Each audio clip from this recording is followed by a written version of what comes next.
Can a single whispered phone call destroy a billion-dollar empire built on lies? Today, we uncover the jaw-dropping story of Aisha Carter, a black hotel maid who was invisible to the world until she answered a call in fluent Dutch right in front of a billionaire. What unfolded next wasn't just a personal triumph. It exposed a sinister network of corruption and prejudice that had thrived in the shadows for decades. Will Aisha's voice be the key to justice, or will the powerful crush her before she can speak the truth?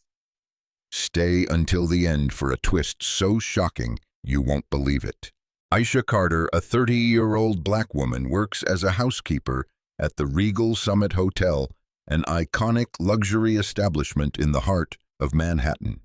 With a bachelor's degree in linguistics from Howard University, Aisha once dreamed of a career in international diplomacy, inspired by her late mother who worked as a maid to fund her education.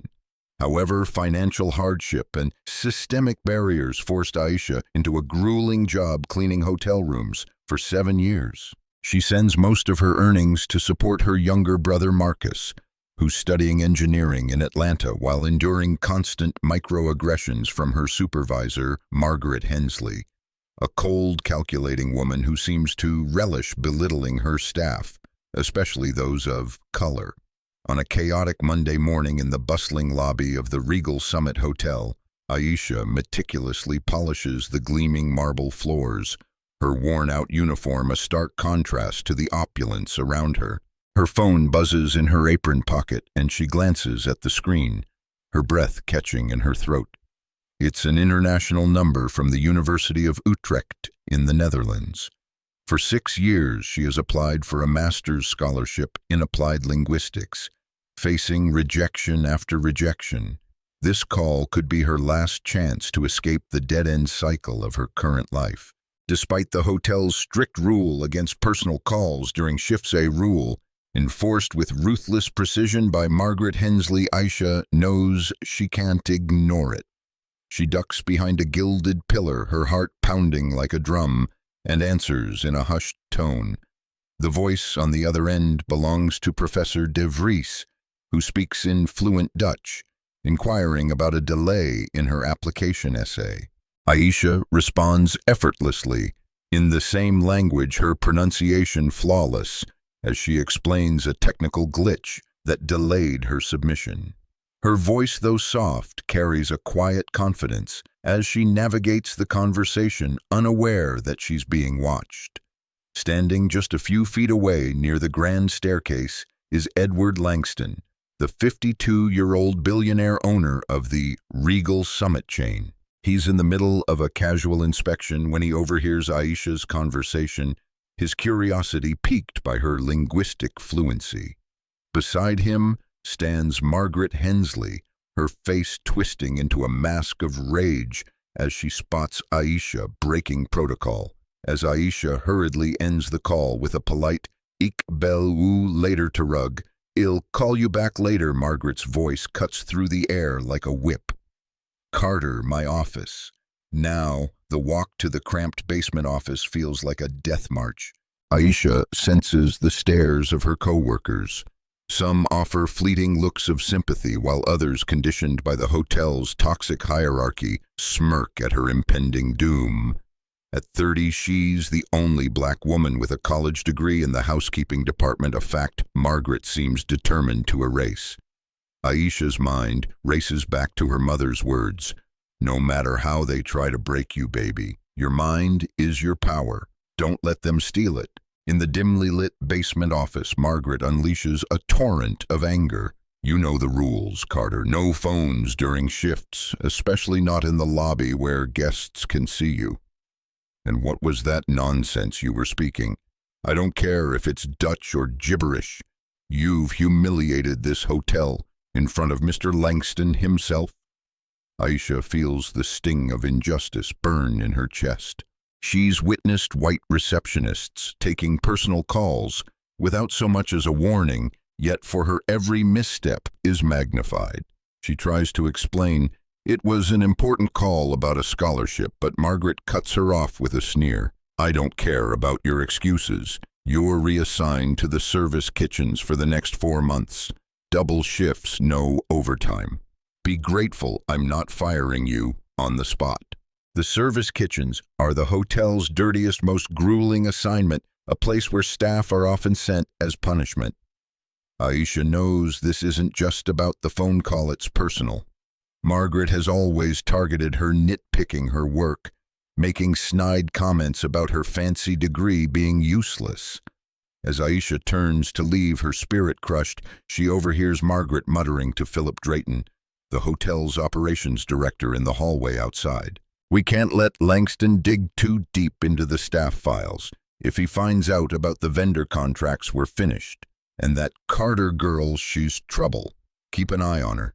Aisha doesn't fully grasp the meaning, but the secrecy in their tone plants a seed of suspicion. What are they hiding? That night in her tiny shared apartment in Brooklyn, Aisha sits on her worn-out couch, staring at her framed degree on the wall. Tears stream down her face as she recalls the countless job applications she's sent, over 60 to various departments within Regal Summit alone, all ignored. She thinks of Marcus, her brother, who texts her daily with gratitude for her sacrifices. I'm doing this for you, little bro, she whispers to herself, clutching a photo of their late mother. But the weight of 7 years of rejection, of being told she's not a cultural fit, feels heavier than ever. Little does she know, the next day will ignite a firestorm that changes everything. The following morning, as Aisha drags herself to work, resigned to her kitchen assignment, a receptionist calls her over with a nervous glance. Carter HR wants you on the penthouse floor, right now. Her stomach drops. The penthouse floor is uncharted territory for housekeeping staff, a realm reserved for executives and elite guests. In the elevator, surrounded by suited professionals discussing multi-million-dollar deals, Aisha feels invisible as always. Her faded uniform contrasts sharply with their polished appearances, a reminder of the chasm between her world and theirs. Edward Langston's office is larger than her entire apartment, with floor-to-ceiling windows overlooking Manhattan. The billionaire known for turning failing hotels into luxury empires sits behind a mahogany desk holding a file with her name on it. He cuts straight to the point: Dutch, French, Japanese, Arabic, and Spanish. Correct, I had HR pull your records after hearing you yesterday. A linguistics degree with honors from Howard, fluent in 5 languages, yet you've been cleaning my hotel for 7 years. Explain.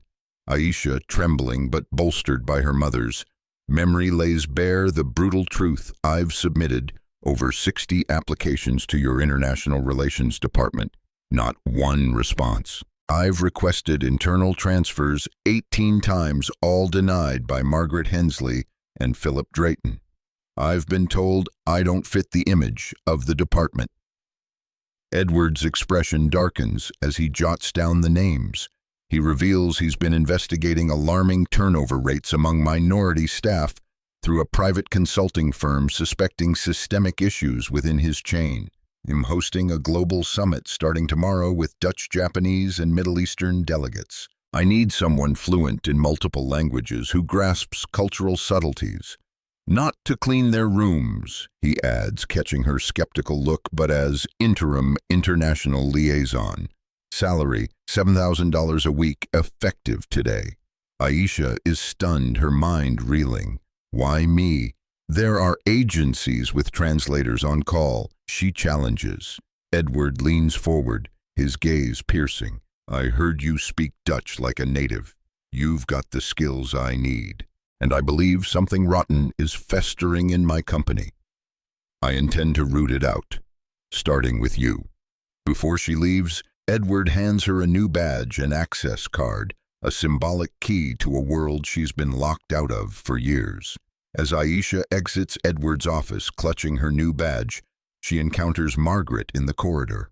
The supervisor's shock morphs into venomous disdain. Carter, what are you doing up here without a uniform? Aisha responds with quiet strength.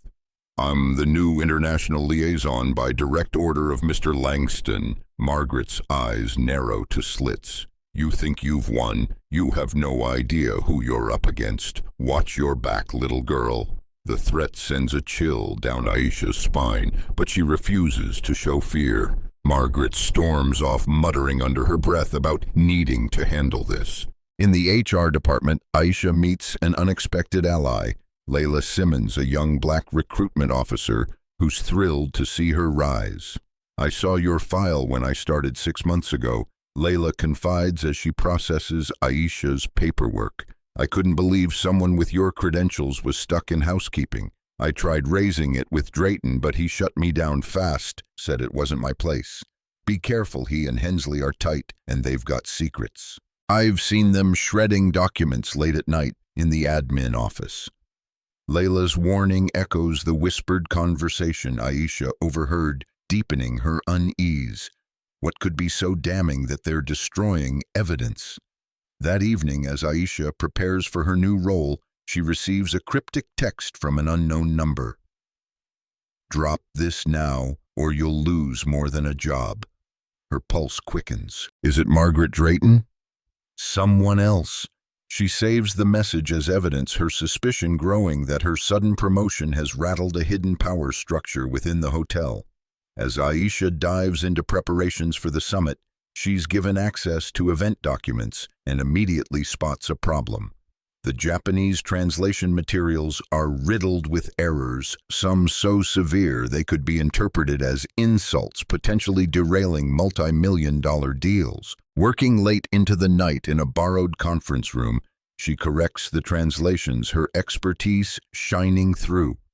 Digging deeper, she uncovers that the $75,000 translation contract was awarded to Drayton's cousin, a recent college grad named Tiffany Wells, who has no formal training in Japanese. With Layla's help, Aisha accesses archived emails she sent years ago warning about similar shoddy translations, all ignored or marked as unimportant by Drayton. The night before the summit, as Aisha finalizes her revisions, she finds an anonymous note slipped under her temporary office door. "Stop digging or you'll regret it. Last warning." Fear grips her, but she refuses to back down.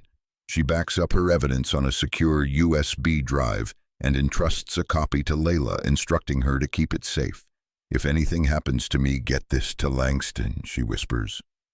Layla nods, her expression grim.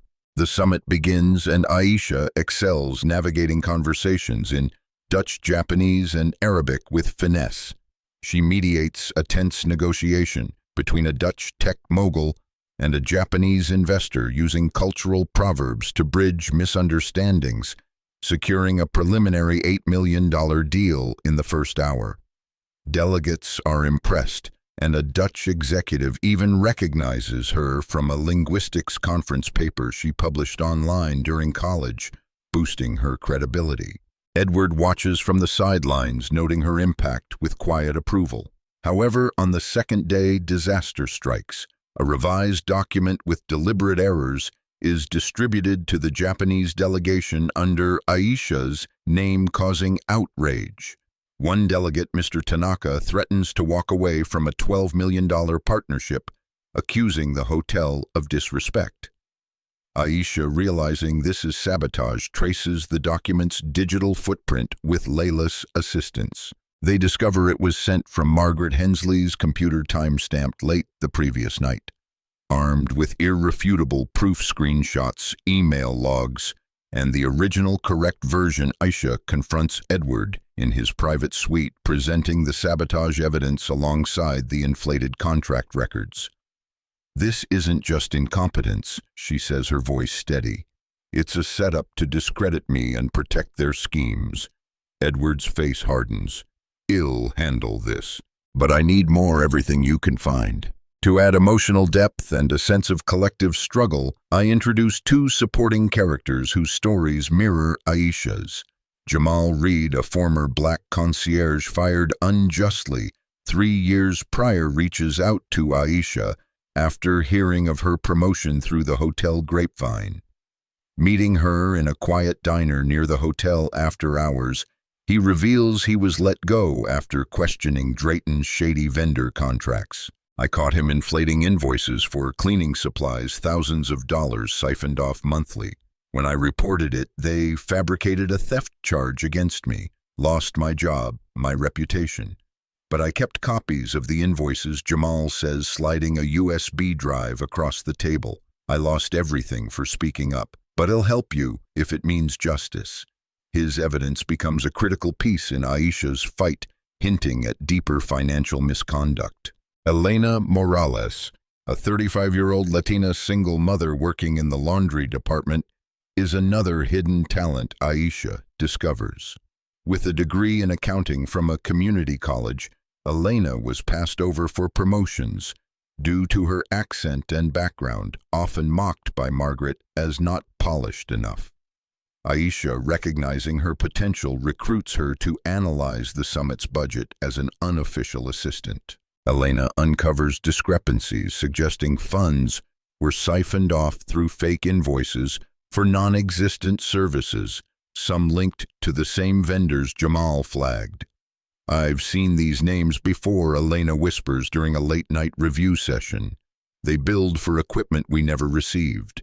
Someone's skimming off the top. Inspired by Jamal and Elena, Aisha organizes a clandestine meeting in the hotel's storage basement with other marginalized staff cooks, porters, and maids who've been overlooked despite their skills. Among them is Tariq, a Somali immigrant with an engineering background, now a janitor, and Mei Ling, a Chinese-American receptionist with a marketing degree stuck answering phones.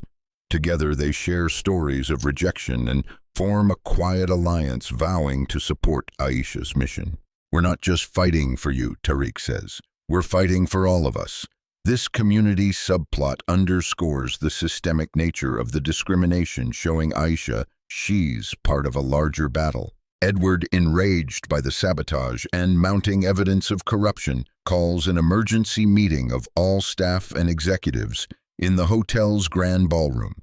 International delegates, sensing the gravity, are invited to observe. In front of over 300 employees, Edward exposes Drayton's nepotism and fraud, announcing his immediate termination. Margaret Hensley is suspended pending a full investigation into her role in the sabotage. He shares a bombshell from the consulting firm's report. Over 60% of qualified minority and female candidates were rejected for promotions over the past decade, while lucrative contracts worth millions were funneled to insiders like Drayton's cousin. The room buzzes with shock and murmurs of disbelief. Edward continues, "Ms. Carter, whom many of you knew only as a housekeeper, saved this summit from a catastrophic failure by correcting translations that could have cost us millions. Her courage has exposed a rot that's been eating at this company for years." Delegates nod in recognition, some applauding quietly. But the revelations deepen when Aisha, with Edward's permission, steps forward to present Jamal's evidence of inflated invoices and Elena's budget discrepancies. "This isn't just about bad translations," Aisha says, her voice resonating through the hall. "It's about a system that profits off silencing us while stealing from the company." Edward, now livid, announces he's involving federal authorities, suspecting money laundering through the hotel's vendor accounts. Aisha is appointed Director of Global Communications, overseeing multilingual operations with a 6-figure salary. As Drayton is escorted out by security, he hisses at Aisha, "This isn't over. You'll pay for this, mark my words." Unfazed Aisha reveals to Layla later that she's been recording every threatening interaction on a hidden device provided by Jamal's safeguard against retaliation. Margaret, pale and trembling, avoids eye contact as she's led to HR for questioning. Amid the corporate drama, I weave in a personal subplot to humanize Aisha further. During a rare break, she video calls Marcus, her brother, who's struggling with self-doubt in his engineering program. "I don't know if I can keep up, sis. Maybe I'm not cut out for this," he admits. Aisha, drawing from her own pain, encourages him. "Mom believed in us even when the world didn't. I'm fighting so you don't have to face what I did.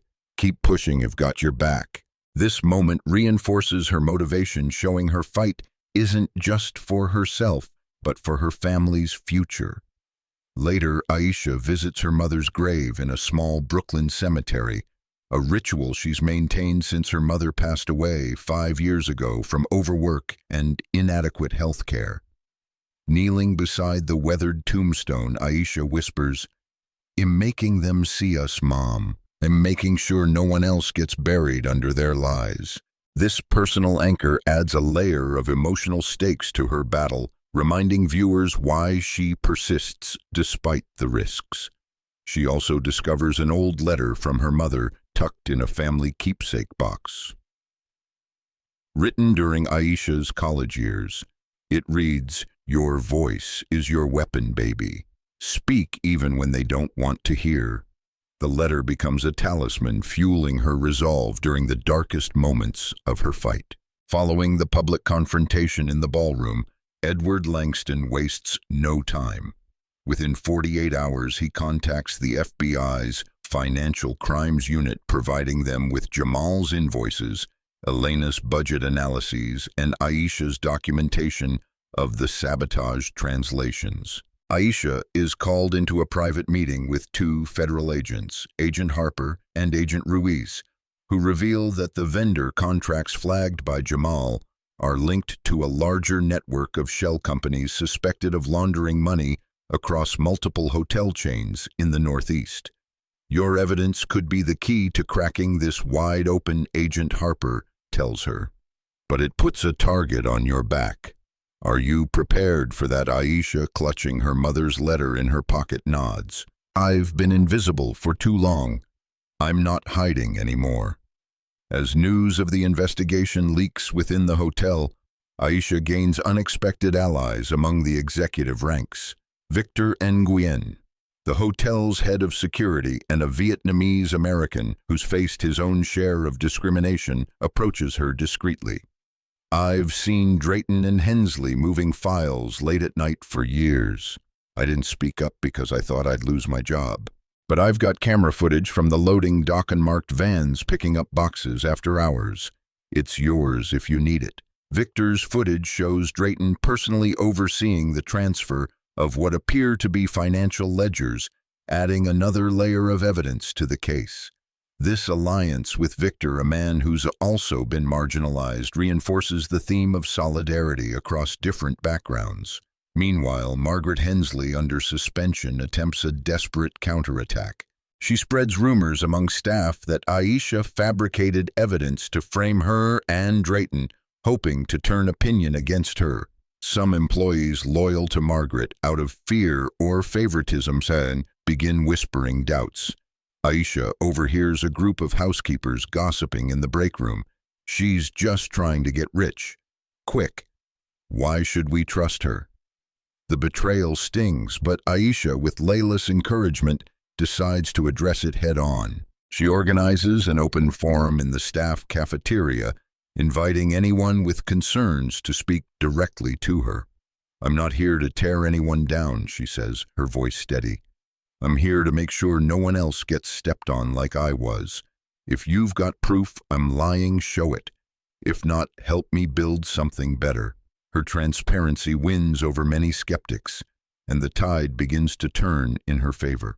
8 months after the fateful phone call, Aisha's office on the 35th floor of the Regal Summit Hotel overlooks Manhattan's glittering skyline. Her Hidden Voices initiative has identified and promoted over 250 overlooked employees across the Regal Summit chain.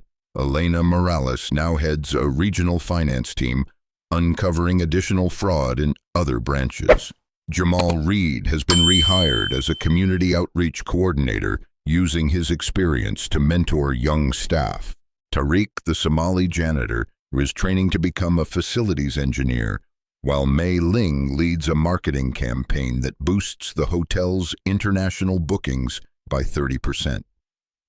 A scholarship fund Aisha launched supports hotel workers' children, with Elena's daughter and Marcus as the first recipients. Philip Drayton faces federal charges for embezzlement and money laundering, with his trial dominating Business News headlines. Margaret Hensley, after a thorough investigation, is demoted to a low-level role in a remote branch in upstate New York. A poetic downfall for someone who once wielded power through prejudice. But the true shock comes when the FBI's investigation expands beyond Regal Summit, implicating executives at two other major hotel chains in the same laundering scheme. Aisha is called to testify before a congressional subcommittee on workplace discrimination and corporate fraud, her story becoming a catalyst for nationwide reform in the hospitality industry. During this whirlwind, Professor De Vries from Utrecht contacts Aisha with an offer to become a guest lecturer, having followed her meteoric rise through international news. She accepts, scheduling a series of virtual lectures while continuing her role at Regal Summit. As she prepares for her first lecture, Aisha receives a call from a journalist at a major outlet like the New York Times. Using leaked documents from the federal probe, the journalist plans a feature on Regal Summit's transformation with Aisha as the centerpiece. The story goes viral, amassing millions of views online and sparking a national conversation about systemic discrimination in corporate America. Social media erupts with hashtags like Hidden Voices and Justice for Aisha, inspiring other workers to share their stories of being overlooked. But the final twist emerges late one evening as Aisha works in her office. Agent Ruiz visits her with a confidential update. We've uncovered evidence that Drayton wasn't the mastermind. Someone higher up, possibly a board member at Regal Summit, may have been pulling the strings. We need your help to keep digging, but it's dangerous. Are you in? Aisha, gazing at her mother letter on her desk, nods without hesitation. You've come too far to stop now. This cliffhanger hints at a larger battle ahead, leaving viewers eager for a potential sequel while wrapping up her current arc with triumph. As she gazes out her office window at Manhattan's lights, Aisha calls Marcus.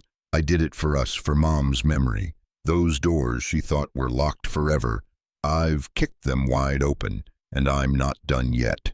Her journey from an invisible maid to a national symbol of resilience sends a powerful message: talent can't be silenced forever.